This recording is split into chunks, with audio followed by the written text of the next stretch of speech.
భారత్ విశ్వగురు కావాలంటే ఏం చేయాలి? How can India became a Vishwaguru? ప్రధానమంత్రి నరేంద్ర మోదీ గారు 2015లో మొదటిసారిగా విశ్వగురు అనే కాన్సెప్ట్ను ప్రస్తావించారు. ఆయన తన ప్రసంగాలలో భారతదేశం ప్రపంచంలో ఒక లీడింగ్ పవర్ నాయక శక్తిగా ఎదగాలని, సాంస్కృతిక మరియు ఆధ్యాత్మిక విలువలతో ప్రపంచానికి మార్గదర్శనం చేయాలని పదే పదే చెప్పారు. 2015లో ఆయన విదేశీ పర్యటనల సందర్భంగా ముఖ్యంగా యునైటెడ్ స్టేట్స్, జపాన్ మరియు ఆస్ట్రేలియా వంటి దేశాలలో ఈ విషయాన్ని బలంగా ప్రచారం చేశారు. భారత్ పూరే విశ్వ మే సబ్సే మహాన్ హై. 2022లో భారతదేశ స్వాతంత్ర 75వ వార్షికోత్సవం సందర్భంగా ప్రారంభమైన అమృత్ కాల్ సమయంలో 2047 నాటికి భారతదేశం ఒక అభివృద్ధి చెందిన దేశంగా మరియు విశ్వగురుగా మారాలి అనడం జరిగింది. విశ్వగురు అనే కాన్సెప్టులో భారతదేశం ఆర్థిక, సాంస్కృతిక, రాజకీయ మరియు శాస్త్రీయ రంగాలలో ప్రపంచంలోనే గ్లోబల్ లీడర్గా ఎదగాలని, అలాగే ప్రపంచ శాంతి మరియు సమృద్ధి కోసం పనిచేయాలనే విషయాలు ఆయన ప్రస్తావించారు. అయితే ఇండియా విశ్వగురువు కావాలి అంటే ఏం అవసరం? ముందు ఎడ్యుకేషన్ అనేది చాలా అవసరం. మరి ఇప్పుడు ఈ ఎడ్యుకేషన్ పరంగా మన సిచ్యువేషన్ ఎలా ఉంది అంటే, యునెస్కో డేటా ప్రకారం మన దేశంలో అక్షరాస్యత రేటు అంటే చదవడం రాయడం వచ్చిన వారి శాతం 74.4% ఉంది. అంటే 100 మందిలో 74 మంది చదవడం రాయడం చేయగలరు. ప్రపంచంలోని చాలా దేశాలతో పోలిస్తే భారతదేశంలో అక్షరాస్యత రేటు తక్కువగా ఉంది. ముఖ్యంగా గ్రామీణ ప్రాంతాల్లో మహిళలు 67% చదువు వచ్చిన వారు మాత్రమే ఉన్నారు. అంటే 100 మంది గ్రామీణ మహిళలలో 33 మందికి చదవడం రాయడం రాదు. అంతేకాదు భారతదేశంలో ఉన్న పాఠశాలల్లో విద్యాపరంగా నాణ్యత సమస్యలు ఉన్నాయి. Annual status of education report 2022 నివేదిక ప్రకారం 5వ తరగతి చదివే విద్యార్థులలో సగం మంది 2వ తరగతి స్థాయి బుక్స్ చదవడం లేదా గణిత లెక్కలు చేయలేకపోతున్నారు. అంటే 10 నుండి 11 సంవత్సరాల వయసు ఉన్న 5వ తరగతి విద్యార్థి 7 నుండి 8 సంవత్సరాల వయసు ఉన్న 2వ తరగతి స్థాయి పుస్తకాలను కూడా చదవలేకపోతున్నాడు. అంతేకాదు మన భారతదేశంలోని విశ్వవిద్యాలయాలు ప్రపంచ స్థాయిలో పోటీ పడలేకపోతున్నాయి. QS Quacquarelli Symonds world university rankings 2023లో టాప్ 100లో ఒక్క భారతీయ విశ్వవిద్యాలయం కూడా లేదు. క్యూఎస్ వరల్డ్ యూనివర్సిటీ ర్యాంకింగ్స్ అనేది క్వాక్వరెల్లి సైమన్స్ క్యూఎస్ అనే బ్రిటిష్ సంస్థ విడుదల చేసే వార్షిక ర్యాంకింగ్. ఇది ప్రపంచవ్యాప్తంగా విశ్వవిద్యాలయాలను పరిశీలించి ర్యాంకింగ్ ఇస్తుంది. 2023 ఎడిషన్లో 1422 విశ్వవిద్యాలయాలను 100 దేశాల నుండి విశ్లేషించారు. ఇందులో 41 భారతీయ విశ్వవిద్యాలయాలు స్థానం పొందాయి. అయితే టాప్ 100లో ఒక్క భారతీయ విశ్వవిద్యాలయం కూడా చోటు సంపాదించలేదు. భారతదేశం విద్యపై జీడిపిలో 4.12% ఖర్చు చేస్తుంది. ఇది జపాన్, చైనా, దక్షిణాఫ్రికా కంటే తక్కువ. ఒక దేశం 100 రూపాయలు సంపాదిస్తే భారతదేశం దానిలో ₹4.12 మాత్రమే విద్యకు ఖర్చు చేస్తుంది. అదే జపాన్ ₹7.43 మరియు చైనా ₹6.13 ఖర్చు చేస్తుంది. చూడండి ఎంత తేడా ఉందో. ఈ విషయాన్ని మనం ఇతర కంట్రీస్తో పోలిసి చూస్తే, ఉదాహరణకు సింగపూర్ ప్రభుత్వం 1965లో స్వాతంత్రం పొందినప్పుడు ఒక చిన్న ద్వీప దేశంగా నిరక్షరాస్యత ఎక్కువగా ఉండేది. పేదరికం మరియు వనరుల కొరతలో ఉండేది. అయినప్పటికీ సింగపూర్ ఆర్థిక, విద్య మరియు సాంకేతిక రంగాలలోనూ వేగంగా అభివృద్ధి చేసింది. దీనికి కారణాలు సింగపూర్ ప్రభుత్వం విద్యపై మెయిన్ ఫోకస్ పెట్టింది.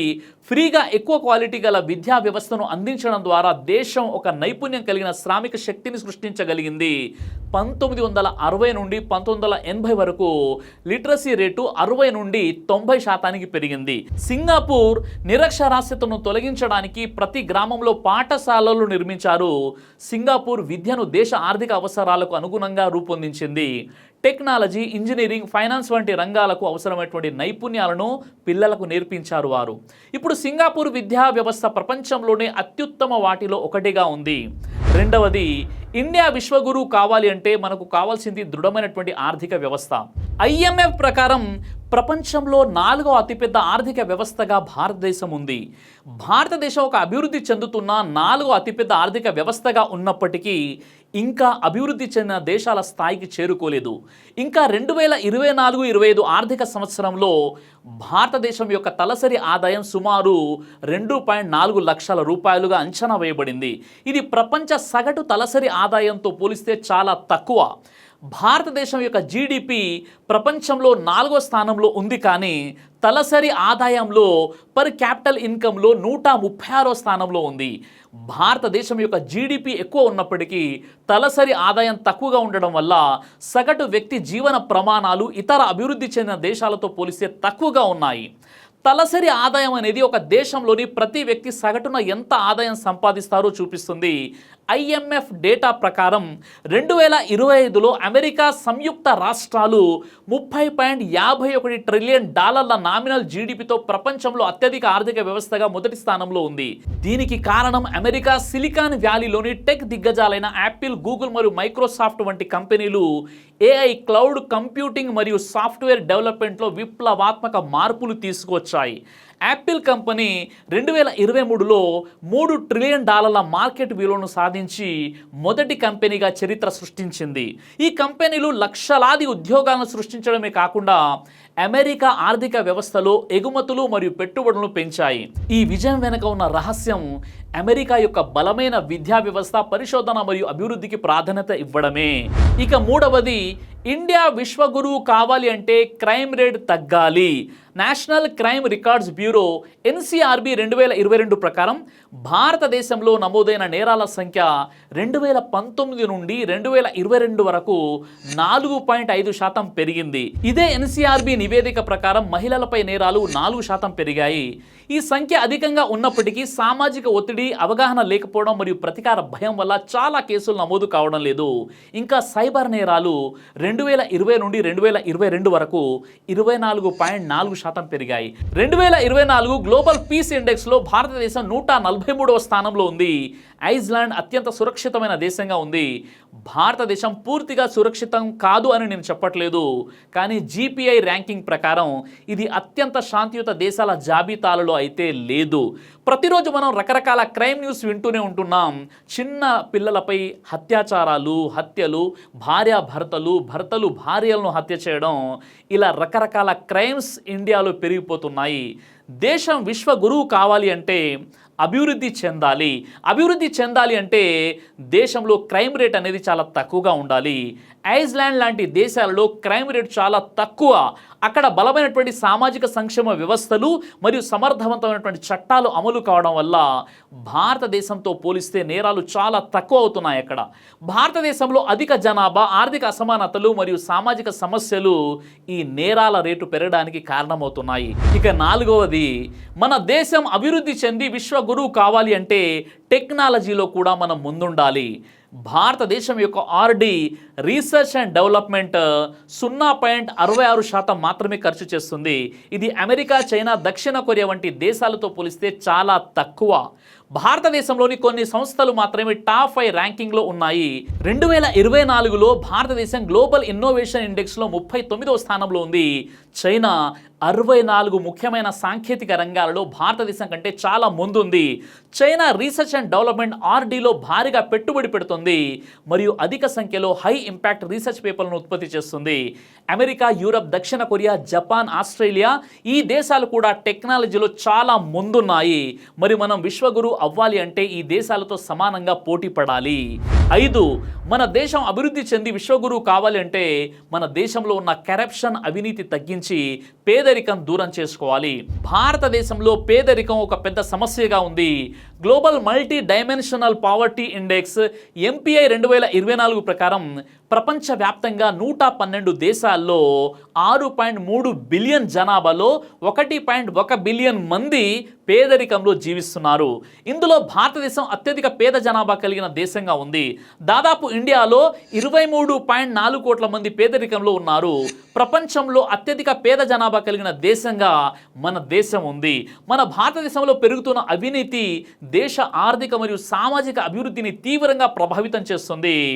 ట్రాన్స్పరెన్సీ ఇంటర్నేషనల్ అనే సంస్థ 2024లో ఒక జాబితా తయారు చేసింది. ఇందులో 180 దేశాలలో అవినీతి కరప్షన్ ఎంత ఉందో చూపిస్తుంది. ఈ జాబితాలో భారతదేశం 96వ స్థానంలో ఉంది. మన దేశం స్కోరు 38. స్కోర్ 0 ఉంటే చాలా అవినీతి ఉన్నట్లు, స్కోర్ 100 ఉంటే అవినీతి లేని దేశం అన్నమాట. 2024లో ట్రాన్స్పరెన్సీ ఇంటర్నేషనల్ అనే సంస్థ రూపొందించిన కరప్షన్ పర్సెప్షన్ ఇండెక్స్ ప్రకారం ప్రపంచంలో సింగపూర్ అవినీతిలో కరప్షన్ తక్కువగా ఉన్న దేశాల్లో టాప్ 3లో ఉంది. 180 దేశాల జాబితాలో 83 స్కోరుతో ఇది 3వ స్థానంలో నిలిచింది. అంటే సింగపూర్లో అవినీతి చాలా తక్కువ, ప్రభుత్వం చాలా నీతిగా మరియు బహిరంగంగా పనిచేస్తుంది. డెన్మార్క్ 90 స్కోరుతో మొదటి స్థానంలో ఉంది. ఇది ప్రపంచంలో అత్యంత తక్కువ అవినీతి కలిగిన దేశంగా గుర్తించబడింది. ఇంకా ఈ నివేదిక ప్రకారం 62% కంటే ఎక్కువ మంది భారతీయులు ఏదో ఒక సమయంలో ప్రభుత్వ అధికారులకు లంచం ఇవ్వాల్సి వచ్చింది. అవినీతి వల్ల ప్రభుత్వ సంక్షేమ పథకాల ద్వారా అందాల్సిన ఆర్థిక సహాయం సామాన్య ప్రజలకు చేరదు. భారతదేశంలో ఆదాయం మరియు వనరులు సమానంగా పంపిణీ అవ్వడం లేదు. అలాగే ఉద్యోగాల కొరత మరియు విద్యా అవకాశాలు తక్కువగా ఉండడం వల్ల పేదరికాన్ని తగ్గించడం చాలా కష్టమవుతుంది. అయితే నైజీరియా, ఇథియోపియా, కాంగో వంటి దేశాలలో భారతదేశం కంటే ఎక్కువ పేదరికం ఉంది. నైజీరియా ఆఫ్రికాలో అతిపెద్ద ఆర్థిక వ్యవస్థల్లో ఒకటి. ఎందుకంటే ఇక్కడ చమురు సంపద ఎక్కువగా ఉంటుంది. అయినప్పటికీ దేశంలో చాలామంది పేదరికంలో ఉన్నారు. దీనికి ప్రధాన కారణాలు చమురు ఆదాయం ఎక్కువగా ఉన్నప్పటికీ ఈ సంపద కొద్ది మంది రాజకీయ నాయకులు మరియు వ్యాపారవేత్తలకు మాత్రమే చేరుతుంది. సామాన్య ప్రజలకు ఈ ఆదాయం అందడం లేదు. యువతకు ఉద్యోగ అవకాశాలు తక్కువగా ఉన్నాయి. ముఖ్యంగా చమురు వ్యాపారం తప్ప ఇతర పరిశ్రమలు అభివృద్ధి చెందలేదు. ఈ సమస్యల వల్ల నైజీరియాలో సంపద ఉన్నప్పటికీ చాలామంది ప్రజలు రోజుకు $1 కంటే తక్కువ ఆదాయంతో జీవిస్తున్నారు. ఈ విధంగా సంపద సామాన్య ప్రజలకు చేరకపోవడం వల్ల 3 దేశాలలోనూ అవినీతి పేదరికాన్ని పెంచుతుంది. కాబట్టి మన దేశంలో కూడా పేదరికం తగ్గాలి అంటే అవినీతిని నిర్మూలించాలి. ప్రతి భారతీయుడు కూడా అతడు ఏ రంగంలో ఉన్నా కూడా కరప్షన్కి దూరంగా ఉండాలి. ప్రతి విషయంలో ప్రభుత్వాన్ని నిందించడం కాదు, నువ్వు వ్యక్తిగతంగా కరప్షన్కి దూరంగా ఉంటున్నావా లేదా అనేది నీ ఆత్మ పరిశీలన చేసుకోవాలి. ఇక 6వది, మన భారతదేశం విశ్వగురువుగా కావాలంటే ఇక్కడ ఉన్నటువంటి అన్ని మతాల వారిని సమానంగా చూడాలి. అన్ని మతాలను సమానంగా గౌరవించాలి. ఎప్పుడూ ఒక మతంపై బురద జల్లుతూ ఆ మతాన్ని ఇతర మతాల వారికి విలన్లుగా చూపించడం ద్వారా మన భారతదేశం ఎప్పుడూ విశ్వగురువుగా రాణించలేదు. మనం ఈ మధ్యకాలంలో చూస్తున్నాం, ఒక మతాన్ని టార్గెట్గా చేసుకొని వారిపై దాడులు జరుగుతున్నాయి. రకరకాలుగా ఆ మతాన్ని కించపరిచే ప్రయత్నం చేస్తున్నారు. ఇలా అయితే మన భారతదేశం ఎప్పుడూ విశ్వగురు స్థానానికి చేరుకోలేదు. మన భారతదేశం విశ్వగురువు కావాలంటే ఇప్పటి వరకు నేను చెప్పినటువంటి ఈ 6 పాయింట్స్పై ఫోకస్ చేస్తే ఖచ్చితంగా మన భారతదేశాన్ని విశ్వగురు స్థానంలో మనం నిలబెట్టవచ్చు. అయితే సోదరులారా, ఆనాడు మన స్వాతంత్ర సమరయోధులు భారతదేశాన్ని బ్రిటిష్ వారి బానిసత్వ సంఖ్యల నుండి మన దేశాన్ని కాపాడడానికి వారు ఏకంగా తమ ప్రాణాలని బలిచారు. ఇప్పుడు మనం మన దేశం కోసం ప్రాణాలు ఇచ్చే అంత అవసరమైతే లేదు, కానీ మన దేశ అభివృద్ధి కోసం మనం కనీసం కరప్షన్కైనా దూరంగా ఉండాలి. అలాగే మన దేశంలో నివసించే అందరినీ సమాన దృష్టితో చూడాలి. సోదరులారా, రేపు 15 ఆగస్టు కాబట్టి మనమందరం తప్పకుండా జెండా వందనంలో పాల్గొనాలి. మన దేశ కీర్తిని చాటి చెప్పాలి. ఈ సందర్భంగా మన దేశ స్వాతంత్రం గురించి కొన్ని విషయాలు తెలుసుకుందాం. 1947 ఆగస్టు 15న భారతదేశం బ్రిటిష్ పాలన నుండి స్వాతంత్రం సాధించింది. బ్రిటిష్ వారు భారతదేశాన్ని దాదాపు 200 సంవత్సరాలు పరిపాలించారు. సుమారు 1757 నుండి 1947 వరకు ఈ దీర్ఘకాలపు పోరాటంలో లక్షలాది మంది స్వాతంత్ర సమరయోధులు తమ ప్రాణాలని అర్పించారు. భారత స్వాతంత్ర ఉద్యమం అనేది అనేక రూపాల్లో జరిగింది. అహింసా పోరాటం మహాత్మా గాంధీ నాయకత్వం, ఆయుధ పోరాటం భగత్ సింగ్, సుభాష్ చంద్రబోస్ లాంటి వారు, అలాగే ప్రాణత్యాగం, ఉరికమ్మం ఎక్కడం అష్ఫాకుల్లా ఖాన్, అలాగే మౌలానా అబుల్ కలాం ఆజాద్ వ్యాసాలు రాయడం ద్వారా దేశభక్తి భావాలను వ్యాప్తి చేయడం, ఇంకా ఇతరులు రైతు ఉద్యమాలు, కార్మిక సమ్మెలు మొదలైనవి. చివరికి భారతదేశానికి 1947 ఆగస్టు 15న స్వాతంత్రం వచ్చింది. ఆ రోజున భారతదేశం బ్రిటిష్ పాలన నుండి విముక్తి పొంది స్వతంత్ర దేశంగా అవతరించింది. భారతదేశానికి స్వతంత్రం రావడానికి కేవలం ఒక మతం వారు, ఒక కులం వారు కాకుండా ఆనాటి అన్ని మతాల వారు ఎంతో ఐకమత్యంతో బ్రిటిష్ వారిపై పోరాటం చేయడం ద్వారా మనకు ఈరోజు స్వాతంత్రం వచ్చింది. అలాగే ఈరోజు మనమంతా కూడా ఐకమత్యంగా కలిసిమెలిసి జీవితం గడపడం ద్వారా మన దేశాన్ని ఉన్నత పదంలో నడిపించవచ్చు. స్వాతంత్ర్య సాధన కోసం అలుపెరుగని పోరాటం చేసిన మహనీయుల త్యాగాలను స్మరించుకుంటూ వారి ఆశయ సాధన కోసం ప్రతి ఒక్కరం పునరంకితం కావాలని ఆకాంక్షిస్తూ దేశ ప్రజలందరికీ 79వ స్వాతంత్ర దినోత్సవ శుభాకాంక్షలు. జై హింద్. దైవ ప్రవక్త ముహమ్మద్ సల్లల్లాహు అలైహి వసల్లం వారు తెలియజేశారు, కడుపుకు సంబంధించినటువంటి అన్ని రకాల వ్యాధులకు అద్భుతమైనటువంటి ఔషధం తల్బీనా. ఇది దైవ ప్రవక్త వారి సున్నత్, మంచి ఆహారం, ఇమ్యూనిటీ బూస్టర్, ఇందులో షిఫా ఉంది. ఇది మంచి ఔషధంగా కూడా పనిచేస్తుంది. కాబట్టి పిల్లలు అయినా పెద్దలు అయినా ఎవరైనా దీనిని ఉపయోగించవచ్చు. అలాగే ఖురాన్లో దైవం తెలియజేశాడు, తేనెలో మీకు స్వస్థత ఉంది అని. కాబట్టి స్వచ్ఛమైనటువంటి ఫారెస్ట్ హనీ కోసం మీరు సంప్రదించండి. అలాగే పురుషుల కోసం ప్రత్యేకంగా తయారు చేయబడినటువంటి షాహీ హల్వా, ఇది లైంగిక సమస్యలను దూరం చేసి శృంగార సామర్థ్యాన్ని పెంచుతుంది. మీ దాంపత్య జీవితంలో మంచి అనుభూతినిస్తుంది. ఇందులో ఎలాంటి సైడ్ ఎఫెక్ట్స్ లేవు. ఇది కంప్లీట్గా హెర్బల్ ప్రొడక్ట్స్తో తయారు చేయబడినటువంటిది. కాబట్టి స్క్రీన్పై కనిపిస్తున్నటువంటి ఈ నెంబర్స్కి కాల్ చేసి మీరు ఇప్పుడే ఈ ప్రొడక్ట్స్ని ఆర్డర్ చేసుకోవచ్చు. కొరియర్ ఫెసిలిటీ కూడా ఉంది. ఆలస్యం ఎందుకు, వెంటనే ఆర్డర్ చేయండి.